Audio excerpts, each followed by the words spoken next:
This is KUM News Extra, everyone, and we thank you so much for tuning in tonight. I'm Jason Salas, and we got a good show for you coming up on the program. We have the Guam Girl Scouts talking about some of the wonderful things they do for our community. We'll have 2 segments with them, so we have a lot of information, so stay tuned for that.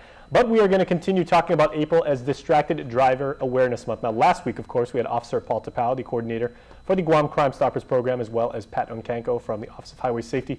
And now we have 2 of the gentlemen who are spearheading, both figuratively and exactly. Yeah. So with their bosses. Okay, so we have the Chief of Police, Fred Burdillo, and Carl Dominguez, of course, from DPW. So, gentlemen, thanks so much for joining me. Thank you for having us on the show. Thanks for Okay, now to reiterate, because of course everybody saw last week's interview, cross our fingers, but I was actually appalled at exactly how many activities, and maybe Chief, you can address this, are considered distracted driving, even turning the radio while you're operating a vehicle. That's right. If you always have to, pay attention to what's in front of you. So even if you're changing radio stations, you could be distracted using your smartphone. You can be distracted looking outside, and not paying attention to what's in front of you.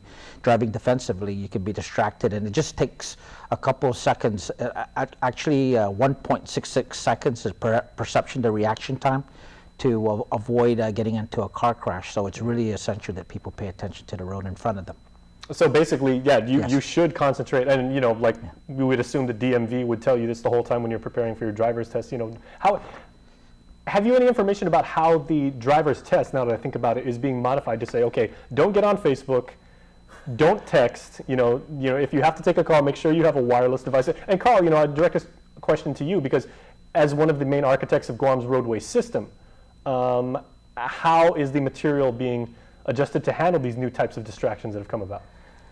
With regard to the driver's testing, I don't know the details. I think the staff at the Office of Highway Safety has that information, but I think most of the scrutiny these days is really on texting and using your cell phone. Putting on makeup and eating and talking to other people in the car and changing the radio station are also other types of distraction. But really, the main thrust of the distracted driving is on cell phone use, both texting and voice use. Now, I know that, having grown up here, Guam has always been known as like a driving town, and I would assume that you 2 gentlemen took separate cars when you came down here to be with us today. That's right. Yes. But could possibly, because of course the people that are going to say, well, I need to be on my phone, is the business community, and they say when you're in the middle of the day, time is money, yada, yada, yada, that whole thing. So do you think part of maybe what your agencies might do is encourage more carpooling? Perhaps, or just throwing that out I there. think it does encourage, people as, we use a lot of aggressive enforcement in ensuring that people aren't, are complying with paying attention to the road, and that there are more traffic congestion now because there are more vehicles on the road, and it's a challenge when you're trying to drive from point A to point B, that there's other alternatives and transportation. I think this administration is looking at ways to reduce energy and consumption, and that's using cars and the fuel costs, and sharing rides and carpooling, and also taking the mass transit as we improve on mass transit, for these coming years. Carpooling certainly would take more drivers off the road, from behind the wheel and off the road, and so they would be riders instead of drivers. Exactly. So there the riders, of course, can pull out their cell phones and text and call without, causing a hazard to other drivers on the road. So carpooling would work. Okay, and just to be real quick, because we want to get into the activities that are involved with this month. Texting also when you're at a red light is still a no-no. That's correct. Right. Okay, so let's go ahead and talk, Carl. We'll start with you. What are some of the activities that are going on this month? Well, Office of Highway Safety, Division of the Department of Public Works, is teaming up with Chief Burdillo's staff to go to 2 schools, George Washington High School and Southern High, to talk to those senior high school students there, and to talk about the dangers and hazards of distracted driving, and also to solicit a pledge from those students not to use their cell phone, text or call, if they are behind the wheel, and if they're passengers, if they see that the driver is doing that, to tell them to stop doing it. So that's one of the activities.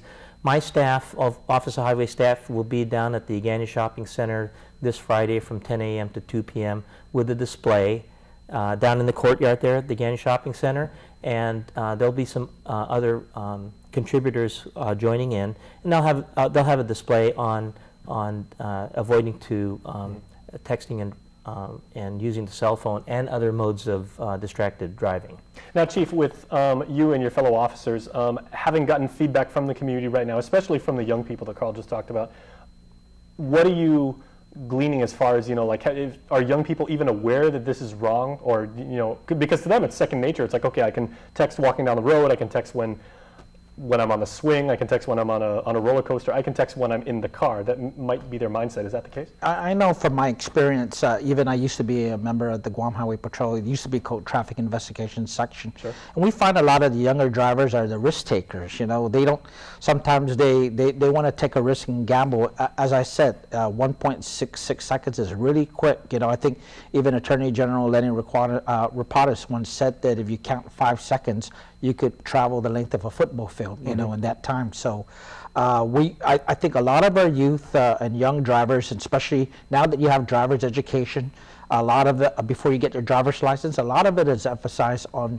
driving defensively and developing good habits and paying attention to the road. So I think the awareness is really great, and it's strategic that we're partnering up with Department of Public Works, Office of Highway Safety, that helps us engage the youth and go into these schools so they can reinforce these driving skills for them. All right, Chief Verdalio's guys will be out in the next few days, we won't say when, for high visibility enforcement. Is that right, Chief? That's correct. All right. Very much like the high visibility, sobriety checkpoints, that kind of thing. And those certainly work. So a very fruitful partnership. Well, thank you, gentlemen. That's right. Yes. All right, stay tuned. We are back after this.